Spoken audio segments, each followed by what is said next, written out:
Yannick Jadot, vous dites, ce sont les chasseurs qui ont créé la surpopulation de certains animaux en les nourrissant, et ce sont les agriculteurs qui payent les dégâts. Marine Le Pen dit « Les chasseurs jouent un rôle social de régulation des espèces dans notre pays ». Alors bien entendu, vous êtes très opposés sur ce sujet. Je sais que c'est un sujet qui fait énormément débat. Vous allez le voir, hein, là sur les réseaux sociaux, ça va être un déferlement là-dessus. Vraiment, énormément de gens ont un avis là-dessus, un avis très divergent. J'ai fait de nombreux débats là-dessus, et c'est vrai que voilà, c'est un sujet important. Yannick Jadot, vous avez travaillé, à ce que je vois, en tout cas, vous avez ramené de nombreux fiches. Qu'est-ce que vous avez à dire à Marine Le Pen sur ce sujet sur lequel vous avez vraiment deux avis très divergents? Merci. On va évidemment discuter comment vous aimez les chats, mais vous soutenez les chasseurs, comment vous aimez les animaux et vous soutenez l'élevage le plus industriel et le plus dur pour les animaux. Mais un point avant, si vous permettez. Allez-y. La question, c'est, au fond, quel intérêt servez-vous, Madame Le Pen? En 2017, quand vous avez fait votre campagne, il y a 5 ans, vous étiez financé par les Russes, par Poutine. Vous avez, en récompense notamment, du soutien que vous aviez apporté à Vladimir Poutine dans l'annexion de la Crimée. Dans le dernier tract que vous deviez faire, vous deviez mettre votre photo avec Vladimir Poutine. Elle y est. Hein? Elle y est? Très bien, vous l'avez gardée. Ce qui montre à quel point, au fond, vous êtes visionnaire en termes de politique étrangère. C'est votre ami, c'est l'international des nationalistes. Et en fait, c'est quelqu'un qui aujourd'hui commet des atrocités, des crimes de guerre en Ukraine, simplement parce que les Ukrainiennes et les Ukrainiens défendent leur liberté et la démocratie. Et d'un côté, vous soutenez Poutine, et comme lui, vous voulez l'effondrement de l'Union européenne, l'affaissement de l'Union européenne, pour qu'on n'ait pas les moyens de peser face aux dictatures, face aux puissances économiques, face aux grands groupes multinationaux. Et quand vous parlez de la France, au fond, vous la divisez, vous stigmatisez toute une partie de la population, et finalement, à vouloir rester en repli, en enfermement et en vassalisation vis-à-vis des dictatures, vis-à-vis de Poutine, en réalité, vous êtes la candidate de l'anti-France. Vous êtes la candidate du déclassement de la France et finalement de son effacement. Alors maintenant, on peut parler... Alors, j'aimerais avoir une réponse de Marine Le Pen, parce que ça, c'est vrai que c'est un sujet... je vous dis, Marine Le Pen, c'est un sujet essentiel. Avant que vous ne veniez sur les réseaux sociaux, tout le monde se posait la question que Yannick Jadot vous pose ce soir et voulait aborder ce sujet avec vous. Non mais très clairement, vous vous trompez totalement, Monsieur Jadot. Ah bon? La réalité, c'est que j'ai toujours défendu, je crois, une vision gaullienne de la France et de la diplomatie française. C'est-à-dire l'indépendance, l'équidistance et la constance. Et on le sait très bien, tous les présidents de la République ont tenté, peu ou prou, plutôt plus ou moins bien d'ailleurs, de maintenir justement cette équidistance avec toutes les grandes puissances que sont la Chine, que sont la Russie, évidemment, que sont les États-Unis. Vous avez écouté le discours de Charles de Gaulle en 1961 en disant comment les Soviets attaquaient Berlin et qu'il fallait que nous soyons unis pour défendre la démocratie. Donc là, vous êtes à équidistance entre les populations civiles d'Ukraine bombardées et Vladimir Poutine. C'est ça que vous nous expliquez. Vous le savez très bien, car à partir du moment où Vladimir Poutine a envahi l'Ukraine, j'ai immédiatement condamné ça pour une raison simple, M. Jadot, c'est que moi je suis cohérente. Moi je défends la souveraineté des nations et l'intégrité des territoires. Démocratie, pas leur Donc liberté. je l'ai fait. Quand les Américains... Pas leur démocratie, pas leur liberté. Non mais ne me coupez pas la parole, ça ne sert à rien, on aura le temps de se parler. Je l'ai fait quand les Américains ont envahi l'Irak. D'accord. Et je le fais quand la Russie envahit l'Ukraine. Je veux dire, de la manière la plus claire qui soit. J'ai aucune difficulté avec ça. Vous mettez la photo d'un dictateur qui a bombardé les populations civiles en Syrie, qui a rasé Grozny. Jusque-là, ça ne vous posait aucun problème. Monsieur Jadot, moi, j'envisage d'être présidente de la République. Donc, quand on est président de la République française, il faut être capable de parler à tous, y compris à Vladimir Poutine. Et donc, vous mettez une photo de lui dans votre acte. Non, monsieur, parce que longtemps, vous avez soutenu Vladimir Poutine. Monsieur Jadot, j'ai mis une photo de tous les dirigeants politiques que j'ai vus et rencontrés. Et d'ailleurs, monsieur Jadot, vous verrez qu'il y a également la photo avec le Premier ministre polonais, qui n'est pas particulièrement un ami de Vladimir Poutine, ça ne vous a pas échappé. Oui, mais ça, c'est parce que ça reste un populiste. Ça reste aussi un populiste qui se bat contre l'avortement, qui se bat contre les homosexuels en Pologne. Pour l'instant, il se bat pour le peuple ukrainien, et ils accueillent 700 000 Ukrainiens. Ça, on est d'accord. D'accord, merci de lui accorder. Très bien. Mais ce que je veux dire, c'est qu'en fait, les personnes que vous mettez en photo racontent votre projet politique, qui est un projet politique qui est moins pour défendre la France et sa capacité à rayonner dans le monde, qui est moins pour défendre une France puissante dans une Europe forte, mais qui est plutôt l'international des nationalistes. Et ce n'est pas la défense de la France ni des Français. Monsieur Jadot, on va pouvoir parler d'ailleurs de qui a créé la dépendance de la France avec la Russie. Sûr. Parce que permettez-moi de vous dire que dans ce domaine, les Verts ont une très lourde responsabilité. Mais bien sûr, monsieur Jadot, mais enfin, en défendant la fin du nucléaire, en défendant l'éolien de manière parfaitement irresponsable, vous défendez l'ouverture de centrales à charbon et de centrales à gaz, mais bien sûr. Et du coup, les Verts allemands, qui sont les responsables de l'effondrement du nucléaire en Allemagne, sont les responsables de la dépendance, non seulement de l'Allemagne au gaz russe, mais également de l'ensemble de l'Europe au gaz russe. Et vos amis polonais aussi. Vous savez, nous sommes les seuls, Madame Le Pen, nous sommes les seuls au niveau européen à avoir combattu le fait, par exemple, que le gaz soit reconnu comme une énergie verte. Parce que nous combattons depuis tant d'années à la fois la dépendance au gaz, la dépendance au pétrole, parce que c'est le dérèglement climatique et que c'est le plus grand... Attendez, elle a dit un truc important, Marine Le Pen, sur l'Allemagne, qui se retrouve aujourd'hui dans une situation très délicate. Mais toute l'Europe est dans une situation délicate. Non, l'Allemagne particulièrement. Il n'y a pas que l'Allemagne. Moi, ce que je veux aujourd'hui, c'est construire le grand plan d'investissement européen, parce qu'on a besoin de l'Europe, justement pour sortir des dépendances aux énergies fossiles. C'est dramatique du point de vue du climat. On voit que ça tue la démocratie et de toutes les complaisances politiques dont vous avez fait partie, Madame Le Pen, vis-à-vis des dictateurs et vis-à-vis des dictateurs qui essayent de nous tenir à la gorge avec le gaz et le pétrole. Et moi, ce que je veux, c'est qu'au fond, on investisse, qu'on réunisse tous les acteurs du bâtiment, et on met le paquet sur l'isolation des logements des Français, on met le paquet sur les bâtiments, ça réduit notre consommation de gaz, c'est comme ça qu'on en sortira. Est-ce que c'est faisable, ça? Mais bien sûr. Sincèrement. Mais ça fait 15 ans que les gouvernements ne le font pas. Vous savez, une maison, vous la rénovez. J'étais encore avec une famille il y a quelques jours. 2 000 € de facture de chauffage. Quand ils ont rénové leur logement, ils sont passés à 800 €. 1 200 € d'économisés par an. Et ça réduit notre dépendance à Poutine. Sur les énergies renouvelables, là où vous avez un problème, c'est qu'en fait, aujourd'hui, si on veut remplacer rapidement le gaz, c'est pas en construisant des centrales nucléaires, il va nous falloir 20 ans pour le faire. C'est en développant massivement des énergies renouvelables. Moi, je propose qu'on mette du photovoltaïque, par exemple, sur tous les toits plats, les parkings, les supermarchés, les écoles. C'est une électricité pas chère et dont on a besoin. Importée de Chine. Quand on était au Parlement européen, Madame Le Pen, quand on était en Parlement européen ensemble, vous savez que c'est moi qui ai mené le combat contre le dumping chinois sur les panneaux photovoltaïques. Oui, d'accord, mais ils arrivent de Chine. C'est un fait, monsieur Jadot. Aujourd'hui, c'est vrai qu'elle a raison, Marine Le Pen. Comment on va faire? Ça va prendre énormément de temps. Vous pensez qu'aujourd'hui, on peut le faire? Vous avez heureusement des entreprises françaises qui le font. Moi, je me bats pour que nos marchés publics aillent sur les entreprises françaises et européennes. Et qu'on ait ce plan de sécurité énergétique et de sécurité climatique. Mais pour ça, il faut sortir des complaisances. Et pour ça, il ne faut pas rigoler sur le climat, il faut agir. Monsieur Jadot, permettez-moi de vous dire que je pense que vous avez porté un modèle qui est un modèle en même temps le plus destructeur de la planète et en même temps celui qui crée le plus de dépendance en réalité aux puissances extérieures. Votre modèle, c'est le modèle allemand. Il y a 20 ans, vous avez imposé votre modèle en Allemagne. D'ailleurs, vos amis sont au gouvernement depuis, pour l'électricité, d'accord? Donc j'ai regardé, ça a coûté 500 milliards, les éoliennes, les panneaux solaires, etc.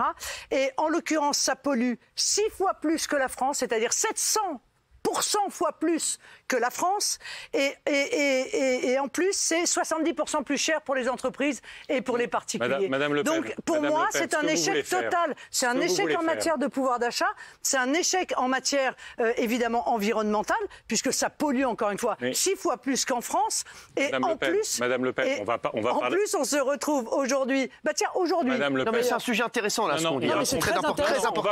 Aujourd'hui, les 2 réacteurs nucléaires qui restent en Allemagne ont produit plus d'électricité que les 30 000 éoliennes allemandes. Madame Le Pen, vous savez très bien, il y a quelque chose, M. Hanouna. Ils sont en train de développer des filières industrielles. 2 minutes, M. Jadot, on laisse finir. 400 000 emplois. Laissez-moi juste terminer. Et la force de l'Allemagne, c'est qu'ils ont une industrie. Moi, j'aimerais bien qu'on ait encore autant d'industries en France qu'ils en ont encore en Allemagne. Parce qu'ils ont su défendre un tissu industriel, qu'ils ont su se moderniser pour garder une grande industrie. L'Allemagne actuellement, on le voit que avec ce qui se passe en Ukraine, c'est extrêmement compliqué pour eux. Mais Monsieur Hanouna, c'est plus compliqué que pour la France. Monsieur Hanouna, aujourd'hui, pourquoi est-ce qu'on paye l'électricité aussi très très cher?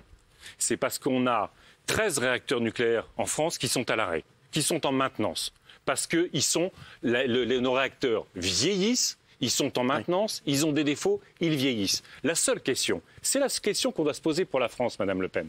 C'est est-ce que, comme Emmanuel Macron, on construit de nouveaux EPR pour remplacer les vieux et on aura des EPR en 2040, 2045. Il faut juste expliquer aux Français comment on gère aujourd'hui leur pouvoir d'achat, comment on gère le climat et comment on gère la dépendance vis-à-vis de la Russie. Ou, c'est mon projet, on investit sur la maîtrise de l'énergie, ça fait gagner de l'argent aux Français sur leur pouvoir d'achat et effectivement, on déploie les énergies renouvelables que tous les pays sont en train de développer parce qu'aujourd'hui, ce sont les énergies les moins chères et qui sont, de fait, des énergies qui ne sont pas risquées. Comment vous expliquez qu'il y ait énormément de gens qui disent que l'Allemagne a été plantée à cause de la fermeture de nombreuses centrales et qu'aujourd'hui... Mais je vous dis pas qu'il n'y a pas une difficulté en Allemagne et dans le reste de l'Europe. Oui. Je ne vous dis pas le contraire.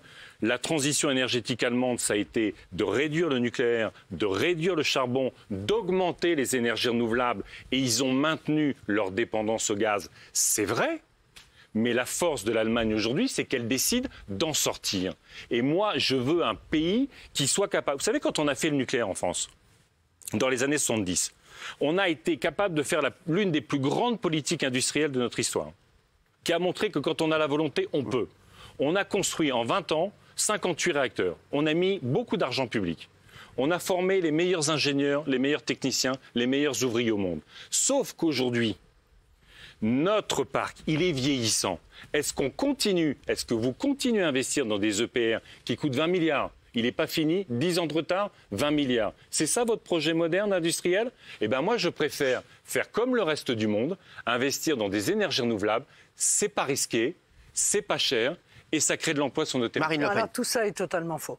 Moi, ce que je voudrais dire aux gens qui nous regardent. Qu'est-ce qui est faux ? Souvent, vous passez sur l'autoroute et vous voyez les éoliennes, eh bien, elles sont à l'arrêt. La prochaine fois, vous verrez quand elles sont... Eh bien, quand elles sont à l'arrêt, il faut que vous sachiez que ce sont des centrales à gaz et des centrales à charbon qui tournent pour pouvoir offrir justement l'électricité que ces énergies intermittentes ne fonctionnent pas. Les centrales nucléaires qui sont à l'arrêt aujourd'hui. Vous me dites les Allemands... Les centrales charbon remplacent les centrales nucléaires qui sont aujourd'hui à l'arrêt. Vous me dites les Allemands ont baissé leur consommation de charbon. C'est faux. Les Allemands, en 2019, consommaient plus de charbon qu'en 2009. Et d'ailleurs, sous le mandat d'Emmanuel Macron, on a multiplié les informations. Bien sûr, on va le vérifier tout de suite, je vous le dire dans un instant. S'il vous plaît, c'est facile. Vous savez, les courbes sont très nettes. J'ai Google en régie. On a multiplié en France, on a multiplié par 2 la consommation. Vous n'avez pas le numérique français ? Ah non, pas encore. On a multiplié par 2 la consommation de charbon. Gaz, charbon, vous le savez très bien, c'est terriblement mauvais pour le climat. Vous le savez bien. Alors, le modèle que vous proposez est un modèle qui, en réalité, crée une dépendance aux centrales à gaz et une dépendance aux centrales à charbon. Nonobstant la laideur de ce que vous proposez, parce que je crois que vous avez proposé 2500 éoliennes supplémentaires. C'est pas la moitié d'ailleurs de la puissance des réacteurs que vous voulez. Vous les enlevez, c'est ça ? C'est pas la... Vous les démontez. C'est pas la moitié de la puissance des réacteurs que vous voulez supprimer. Par ailleurs, donc je sais pas comment. Je sais pas comment on va faire. Vous les démontez. Laissez-moi juste terminer, monsieur Jadot. Vous soyez clair. Terminé, Marine Le Pen. Je vous assure. Vous les démontez. Je vais être clair. J'ai l'habitude de l'être. Et vous voulez remplacer les éoliennes actuelles par des éoliennes qui font 200 mètres de haut. La tour Montparnasse, hein. Partout. La tour Montparnasse. Non mais il y a un moment donné, quand on se dit défenseur de l'environnement, de l'écologie, je suis navré de vous dire que les éoliennes 200 mètres de haut, avec les conséquences que ça a sur la santé humaine, sur les animaux, sur les oiseaux, oui, bien sûr, sur les courants quand elles sont offshore, sur l'activité des pêcheurs, eh bien, ça me paraît pas raisonnable. Au-delà du fait que ça nous crée une dépendance, que c'est visuellement affreux, que c'est effrayant. Que c'est effrayant, encore une fois, pour la protection de l'environnement, c'est un mauvais choix. Et l'Allemagne nous montre que c'est un mauvais choix, Donc, Monsieur en fait, Jadot. Votre choix était le mauvais. Vous n'avez pas de problème avec les 100 000 pylônes de lignes THT. Ça, de très haute tension, ça, vous trouvez ça très beau dans le paysage. Je ne vous ai jamais entendu. Et vous sur voulez la les supprimer parce que là, pour le coup, il n'y a plus d'électricité du tout. Non, mais vous savez, alors peut-être vous connaissez peut-être pas très bien ce sujet, mais en fait, quand vous reliez des énergies renouvelables, vous n'avez pas besoin de lignes à très haute tension. Ça, c'est pour les réacteurs nucléaires ou les centrales. Et ça va coûter 100 milliards. Hein, non. Le raccordement des énergies Madame Le Pen, intermittentes. Sur le prix, vous n'y arriverez pas. Il y a un EPR qui est en construction. Il coûte déjà 20 milliards, il devait coûter 3 milliards. Et je suis surpris. Vous qui parlez toujours d'exemplarité en termes de politique publique, je ne vous ai jamais entendu dire que les responsables nucléaires devaient rendre des comptes pour 17 milliards d'euros de gabegie, de gaspillage, de surcoût. 10 ans de délai pour un EPR. Et ce que vous proposez, c'est de transformer un fiasco en 6, 8 ou 14 fiascos, comme Emmanuel Macron pour une électricité peut-être en 2040. S'il vous plaît, sur les centrales à charbon, parce que j'ai quand même une équipe qui travaille en régie, merci Valentin, sur les centrales à charbon, ça a très légèrement augmenté. Très légèrement, mais ça n'a pas doublé. Voilà. Non, là, je suis désolé, vous regardez la courbe. Non, c'est pas ça. Ce qu'il m'a dit. Vous regardez la courbe. On va essayer de vous la mettre sur là. Les 10 dernières années, vous regardez sur le charbon, je veux dire, allez sur Google, regardez mix énergétique allemand, vous verrez. Oui, on est sur l'Allemagne, bien sûr. Oui, j'ai dit qu'ils en consommaient plus. Bien sûr qu'on est en Allemagne, oui. En 2019 un peu plus en 2019, un peu plus en 2019 qu'en 2009. Mais ça n'a pas doublé. Vous avez dit que ça avait doublé, mais c'est un peu plus. Non, j'ai dit en France. Voilà, d'accord. En France. En Allemagne, ça n'a pas. En France. C'est un peu plus en 2019 qu'en 2009. Non, c'est en France. Alors, c'est pas énorme, mais quand même, ça a doublé. Donc, on voit bien, on le sait très bien d'ailleurs, qu'il y a une dépendance, encore une fois, au charbon et au gaz avec les énergies intermittentes. Juste Yannick Jadot et Marine Le Pen. C'est un sujet qui est très important et c'est bien qu'on l'ait abordé. C'est fondamental, c'est fondamental. Années, là, Exactement. Et puis en plus, c'est important de le faire en ce moment, surtout avec ce qui se passe. Et on ne devait pas l'aborder. Je trouve que c'est très bien qu'on l'ait abordé. J'aimerais juste qu'on dise un petit mot sur ce qu'on a dit. On aura moins de temps, hein, mais quand même sur la chasse. Voilà. On a quand même une guerre en Ukraine qui nous démontre quoi? Que Tchernobyl, c'est toujours pas réglé. Des décennies après l'accident, c'est toujours pas réglé. Ça nous a montré que une centrale nucléaire pouvait devenir une cible et être bombardée. Et puis la moitié de l'uranium que nous importons vient de l'ex-URSS, vient du Kazakhstan, de l'Ouzbékistan, qui sont contrôlés sous tutelle de Poutine. Alors je sais que Poutine est votre ami, mais moi ça m'arrange pas. Ça n'est pas. Ça n'est pas. J'aimerais qu'on s'arrête de. Non, justement, je voudrais poser une question à Marine Le Pen. Ça n'est pas l'indépendance énergétique. Moi, je préfère dépendre du vent, des nouvelles de Vladimir Poutine, du soleil, de l'eau. Non, mais en savoir. Vous avez essayé de l'appeler si vous êtes sur la ligne? Non, mais écoutez, moi, je préfère qu'on dépende du soleil, de l'énergie du sol, de la biomasse, plutôt que de Poutine, des pétromonarchies du Golfe ou du Kazakhstan. On dépend du gaz avec vos énergies éoliennes. On dépend du gaz. Or, je suis désolée de vous dire que vous ne nous apportez pas de solution. Si vous voulez couper le gaz russe, très bien, mais vous ne nous apportez pas de solution. Mais si, moi je mets des énergies renouvelables. Monsieur Jadot, pardon. Mais oui, mais il faut, quand elles ne tournent pas, vos éoliennes, quand il n'y a pas de vent... Vous savez, les énergies renouvelables, c'est de l'hydraulique, c'est de la biomasse, c'est de la géothermie, c'est des panneaux photovoltaïques et c'est de l'éolien. C'est comme ça que les agences de l'État... Il faut qu'il y ait du soleil. C'est comme ça que les agences de l'État nous disent qu'on peut avoir un scénario 100% renouvelable. J'ai bien compris, vous voulez faire du nucléaire, vous voulez couper les éoliennes. La réalité, c'est que votre projet mis en place, c'est la panne électrique dans notre pays. Non, merci. Je voulais répondre juste à ça, Marine Le Pen. Parce que c'est vraiment, je le redis, on devait parler de chasse, mais je trouve que ce sujet est extrêmement important et je trouve que c'est bien qu'on l'ait abordé ce soir. Juste un dernier mot là-dessus, Marine Le Pen, quand Yannick Jadot... Moi, je suis désolée de vous dire que la politique menée par les écologistes, c'est un peu mort aux pauvres, quoi. C'est-à-dire que je me rappelle, moi, très bien, en 2013, il y a eu un accord entre le PS et les Verts qui réclamait une augmentation très importante du prix du carburant. D'ailleurs, Emmanuel Macron a fini par le faire. Oui, si, vous demandiez une hausse de 18 centimes du carburant. C'est-à-dire que vous ne voyez pas les conséquences de votre politique Madame sur Le Pen. les gens. Madame Le problème, c'est que vous disiez d'ailleurs qu'il fallait aller même au-delà de cela, c'est-à-dire qu'il fallait que le gazole rejoigne l'essence. Vous êtes encore là-dessus pour ça. Vous êtes pour ça encore aujourd'hui? Vous savez, moi, Ou y pas compris quand on a commencé à aborder la question de la taxe carbone, j'étais à l'époque à Greenpeace. On négociait le Grenelle de l'environnement. Vous n'avez pas dit que vous étiez pour une augmentation? On a toujours dit que pour les Français, notamment les plus impactés, ça devait être compensé à l'euro près.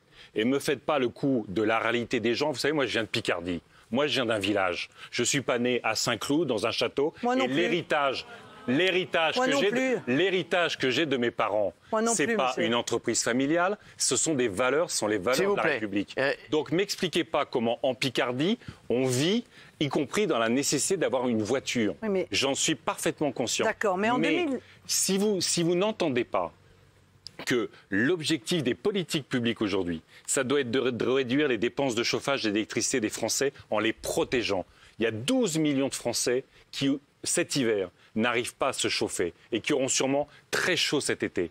Vous avez des Françaises et des Français qui sont coincés avec des mobilités contraintes. Moi, je veux mettre en place le covoiturage jusqu'à 1 000 € de carburant remboursé par les entreprises pour aider au covoiturage. Je veux mettre 400 € de chèque énergie carburant pour les 6 millions de familles les plus vulnérables, 100 € pour les familles moyennes, justement pour aider à passer cette épreuve terrible de l'explosion des prix.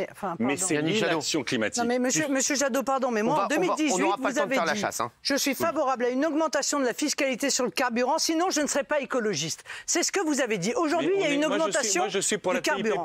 Et vous êtes en train de me dire, on va faire toute une série d'aides, c'est-à-dire qu'en réalité, on va demander aux contribuables de payer pour les consommateurs. Mais ce sont les mêmes, monsieur Jadot. Ce sont les mêmes. Les contribuables et les consommateurs de carburant, donc en fait, vous ne de faites rien, fuel, ce sont les vous ne mêmes. faites rien là contre la hausse Et moi, des prix. je baisse de 20 à 5,5 la TVA. Ah, parce que ça, c'est pas l'argent public. Les carburants. Ça, c'est pas l'argent public. Mais je leur rends, monsieur Jadot, moi. Mais ça, c'est de l'argent public, c'est des recettes non faites. Mais si vous ne comprenez pas qu'un budget, c'est ce qui rentre, c'est ce qui sort, on a un petit souci. Monsieur Jadot, moi, je leur rends cet argent. Et donc, vous comprenez? Je veux dire, je ne vais pas leur reprendre de la main droite ce que je leur donne de la main gauche. Je leur rends 12 milliards en baissant le fioul, l'électricité, le gaz s'il vous plaît, et le carburant. On va clôturer. Il est 23h08. Que, en fait, la mesure que vous allez appliquer pour une infirmière qui est avec ses Clio, elle bénéficiera 2 fois moins de sa mesure que quelqu'un qui a un gros SUV. Les 20% les moins riches dans notre pays, la facture d'énergie, c'est 15%. Pour les 5% les plus riches, c'est 5%. Et bien moi, je préfère aider celles et ceux qui souffrent le plus de la hausse des prix que d'appliquer une règle qui bénéficiera d'abord aux plus riches. Qui va bénéficier à tout le monde, puisque le litre va baisser de 35 à 50 centimes. Les gros SUV, pardonnez-moi, ce n'est pas les caissières qui conduisent des gros SUV. Donc vous préférez valoriser et donner plus d'argent aux plus riches, ça ne m'étonne pas, c'est depuis longtemps votre programme. Merci Yannick Jadot. Yannick Jadot, c'est un peu une caricature. Vous allez revenir nous voir. Non, c'est comme ça, c'est la réalité. Yannick Jadot viendra nous voir la semaine prochaine, on parlera chasse, parce que là on a explosé. Mais moi j'aimerais bien savoir... sur la chasse. Moi j'aimerais bien savoir qu'est-ce que vous proposez. Attendez, Marine Le Pen, juste, alors, on fait vraiment 2 minutes sur la chasse, allez-y. Mais vraiment 2 minutes. Oui, tout à fait. Parce que c'est assez extraordinaire quand on vous écoute sur le bien-être animal. Alors, vous valorisez les chats, c'est génial, j'en ai un aussi, j'adore aussi. Non, j'ai fait un livret complet sur la défense, vous savez. Sauf qu'en fait, d'ailleurs, il y a beaucoup de choses. Il y a beaucoup de choses en commun, d'ailleurs, entre vous et moi, dans notre projet. Alors, vous allez voir. Alors, vous voulez mettre dans la Constitution la cause animale, sauf qu'en fait, la chasse à courre, les chasses les plus cruelles, vous les supprimez pas. Vous êtes contre, mais vous ne les supprimez pas. L'élevage industriel, où les poules vivent toute leur vie dans l'équivalent de ça, vous ne le supprimez pas. D'ailleurs, vous votez contre. la suppression des élevages en cage. Donc, à un moment donné, Madame Le Pen, simplement, il faut avoir un peu de cohérence. On ne peut pas être pour les animaux et pour les chasseurs et les plus cruels. On ne peut pas être pour les animaux et l'élevage qui est un truc de souffrance animale abominable qui martyrise aussi les éleveurs. Non, mais Monsieur Jadot, objectivement, vous avez tort. J'inscris effectivement dans la Constitution, je crains un statut civil. La chasse à courre, vous interdisez ou pas? Attendez, Monsieur Jadot, je vous en supplie. Elle va nous répondre, Marine Le Pen. On a une minute, allez-y, c'est vraiment difficile de débattre avec vous parce qu'à un moment donné, on peut aller au bout d'une idée. Alors laissez-la finir. Laissez-moi aller au bout d'une idée. Donc on a Allez. beaucoup d'ailleurs de propositions communes en l'espèce sur les animaux, y compris, moi j'ai ajouté le statut de lanceur d'alerte pour dénoncer les maltraitances aux animaux. J'aggrave d'un tiers les peines, les amendes pour la maltraitance, pour les abandons, etc. J'aide aussi les associations, ce que vous ne faites pas, puisque je pérennise 20 millions de budget pour les associations de défense des animaux. C'est très bien. Sur la chasse à cour, elle va vous répondre comme ça. Nous allons avoir besoin de moyens, les associations, si vous arriviez au pouvoir, ce que je ne crois pas, parce que franchement, il va falloir bosser. Merci. Monsieur Jadot, Marine Le Pen. sur la chasse, je pense la même chose que vous. En tout cas, ce que vous pensiez en 2016. Ce que vous aviez dit à un journal de chasse d'ailleurs, à savoir qu'on peut être chasseur et avoir des préoccupations environnementales, que vous connaissez comme moi des chasseurs qui sont très responsables vis-à-vis de la faune. C'est ce que vous écriviez, que la gestion de la chasse. Moi je veux dire, je pense que ce sont des sujets sociétaux qui doivent être, dont doit se saisir la société. C'est la raison pour laquelle je crée le référendum d'initiative citoyenne. C'est-à-dire que les Français les Français doivent pouvoir se saisir d'un sujet et déclencher un référendum. C'est la revendication qui a été portée par les Gilets jaunes. Nous portons cette revendication depuis 25 ans. Sur l'intégralité des sujets, M. Hanouna, ça c'est la revivification de la démocratie. Permettre aux Français de se saisir d'un sujet. Et honnêtement, ces sujets-là sont des sujets vraiment de société. Pour que les Français puissent s'exprimer sur le sujet des... Laissez-moi juste terminer. Sur le sujet des chasses qui sont spécifiques, qui sont bien souvent d'ailleurs très limitées sur le plan territorial et très limitées d'ailleurs sur Vous n'allez pas interdire la chasse à cour, Marine Le Pen. Moi, mon urgence, pardon, je le dis parce que M. Jadot ne le dira pas. Mon urgence, moi, c'est l'abattage sans étourdissement. Je veux l'abattage avec étourdissement. Parce que ça, ce sont 4,5 millions de bovins qui sont tués chaque année dans des souffrances, monsieur, qui sont des souffrances terribles. Moi, mon urgence, c'est le... Vous ne répondez pas aux questions. C'est un peu dommage que vous ne répondez pas aux questions. Sur la chasse à cour, elle n'a pas répondu. Mon idée... non, c'est que vous ne tranchez pas. L'élevage en cage, vous ne tranchez pas. La chasse, vous ne tranchez pas. Elle ne tranche pas là-dessus, elle tranche... Vous choisissez les chasseurs par rapport aux familles qui vont se balader en forêt. Yannick Jadot, il nous reste 1 minute, on a dit qu'on faisait 2 minutes là-dessus, donc allons-y. Monsieur Jadot. Mais voyez la manière dont vous abordez ça. Mais parce qu'à un moment, il faut trancher, en fait. Des transports des animaux. Gouverner, c'est décider. La manière dont vous abordez ça, c'est pour ça qu'on n'arrive plus à mettre les gens à en discuter tranquillement autour d'une table. Moi, ce que je veux, c'est recréer la concorde. Ce sont des sujets qui sont importants, où il y a des associations de défense des animaux, il y a des chasseurs. Or, vous avez hystérisé ces débats-là. Donc, on peut très bien se mettre autour d'une table et se dire, il y a un problème, finir Yannick Jadot. Après, on va devoir arrêter là-dessus. Par exemple, d'usage des forêts domaniales. On va se mettre autour d'une table et on peut décider que les chasseurs peuvent chasser le matin et que l'après-midi, c'est réservé aux promeneurs. Et chaque préfet pourra déterminer ça de manière la plus précise possible, département par département. Est-ce qu'on peut aller vers la paix et la concorde? Est-ce qu'on doit toujours hystériser le débat? C'est ça, moi, que je regrette. Je vous le dis franchement. Merci à vous. Je pense à cette jeune femme de 25 ans qui est morte il y a quelques semaines et qui a été tuée par une jeune fille de 17 ans qui avait un fusil entre les mains. Eh bien oui, quand il y a 900 000 chasseurs et 66 millions de Français autres qui veulent profiter de la nature, je choisis les familles et pas les chasseurs. Merci Yannick Jadot. Merci Yannick Jadot. Monsieur Jadot, vous disiez en 2016 la gestion de la chasse est déjà organisée en France, association, fédération, permis de chasser, plan de gestion. Cette base fonctionne relativement bien et des progrès sont visibles. Merci Yannick Jadot d'avoir...